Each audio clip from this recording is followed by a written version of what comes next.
It was a surprise, but right now, and we'll see how it plays out, it looks like a bit of gridlock because nobody has a majority there. If there is gridlock in the parliament over there, what does that mean for their economic policies?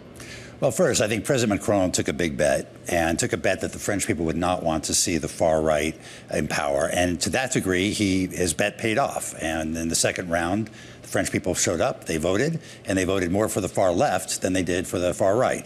The problem is they didn't really vote for President Macron and his centrist coalition. So the question is, as you said, David, how does he govern from here? Can he come up with a coalition that is really capable of governing France? And who will that be with? Will it be with the socialists? Will it be with the far left? Will it be with other centrist parties? It's really unclear at this moment. And as you say, there's gridlock. This will be a process that plays out over the next several weeks. One thing is clear is that assuming the far left plays a significant role going forward, there's likely to be more pressure for spending, for higher spending, less interest in the kind of economic reforms that President Macron has been pursuing to make France more competitive, more productive, to get on a higher growth trajectory, because France, like the rest of Europe, has a serious growth problem, and that issue is going to likely not be able to be addressed in the context of some type of cohabitation, as they call it, between a president of one party and a government of another.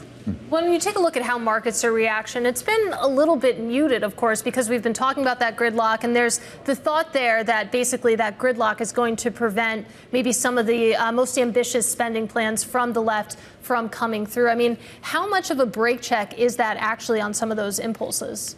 Right now, there's pretty much chaos in terms of who's going to govern going forward. This morning, the head of the Socialists said they would not join a coalition with Macron. That leaves him to cut a deal with the far left. And the far left will certainly want to get commitments on their priorities, which include significant spending and a rollback of some of the reforms that President Macron has pursued. So until we see what the coalition really looks like and how capable it is of operating, it's hard to say exactly what's going to happen.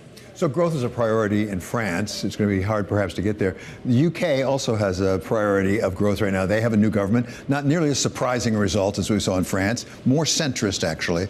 At the same time, what are the challenges, actually, for the new government in Great Britain to actually get the sort of investment they need for true growth? Well, the surprise there was really the size of the victory of Labour after 14 years of a conservative government. And as you said, Labour has really moved to the center over the last several years under Starmer and under his leadership. So they'll now have to look at what they can do to restore growth as well. And he's talking a lot like Biden economics in terms of addressing fiscal issues, addressing reforms, investing in key sectors. And I think we'll be able to see whether he's able to deliver on that. And of course, it's interesting that all of these leaders that we're talking about, both, of course, Macron and Starmer in the UK, are going to be coming to NATO this week. And Starmer arguably has the strongest position right now, at least when it comes to back home. But when you think about this confluence, everyone coming together at NATO, I mean, well, how are you expecting the future of NATO to look like with this new leadership in place?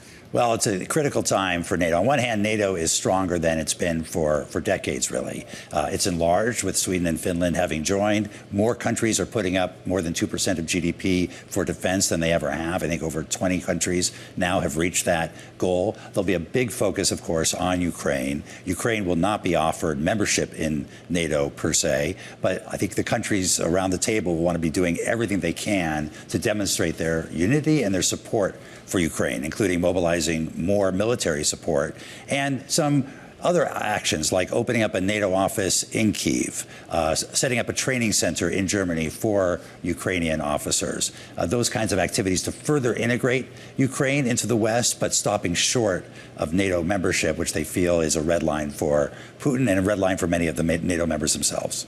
Where should we look for leadership at NATO right now? I mean, typically you'd say the United States. President Biden obviously is in an election campaign that is not going entirely smoothly, I think it's fair to say. You've had experience in the government, has seen that relationship between the domestic politics and the power in terms of foreign relations. As you look at NATO, what does President Biden need to accomplish this week? This is an important week, I think, for President Biden and for U.S. leadership of NATO more generally. There's a big effort in NATO to try and protect it from volatility in the U.S. elections as well. They know that former President Trump is not as much of a fan of NATO as President Biden, that he's unlikely to be as supportive of Ukraine as President Biden is, and they want to do everything they can between now and the election to what they call Trump-proof the alliance, including changing some of the command structures so that some of the efforts to send NATO armaments to Ukraine are managed by a NATO force rather than by an American force. So those are the kind of activities that will be going on this week. But I think something like 30 countries have signed bilateral security arrangements with Ukraine, including the United States. It's short of NATO membership per se, but these are the kind of security guarantees that the U.S. has with a number of other countries, including Israel, and it's an important demonstration of our commitment to them, and President Biden will want to reinforce and reassure the alliance partners that the U.S. will be there regardless of what happens with the election. And unfortunately, we have just under a minute left. But speaking of the election, when you think about President Biden and what a President Trump looks like, how much daylight is there actually between what this means in terms of trade policies and, of course, economic policy as well? I think in certain areas there's likely to be a fair amount of continuity between the two. There's bipartisan consensus, for example, on China. Some difference in tactics, how much the Trump administration wants to, or President Trump wants to raise tariffs on China, 60%, 10% on all imports from all over the world. That could have a significant impact on our economy. But when it comes to trade and to China, I think there is a fair degree of continuity. Where the big differences are, in my view, it's really around Ukraine and Russia and around how to partner with allies and other partners around the world and how much of a commitment to have to working with them on some of the global issues we face.